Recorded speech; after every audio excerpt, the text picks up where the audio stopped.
In Romans 3:20, the Bible says, by works of the law, no human being will be justified, and that through the law comes knowledge of sin. Now, did you hear that last part? It says the primary function of the law is to show us our sin, no matter how big or small the sin.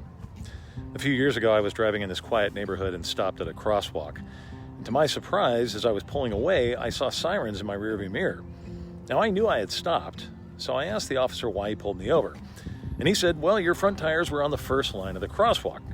Now, just so you understand, what he was saying was that my tires had gone just a couple of inches onto the first line, and that's why he was giving me a ticket. Well, of course, I was incredulous.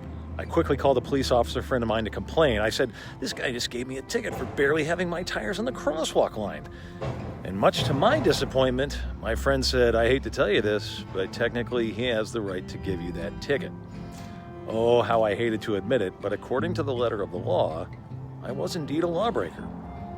But of course, that's what the law is supposed to do. It always accuses. There's no wiggle room. We're all guilty. But it's then, when we recognize our guilt, that we see our desperate need for grace. And thankfully, in the gospel, lawbreakers, both big and small, hear the same word of grace. Jesus has atoned for your sin, and you are forgiven.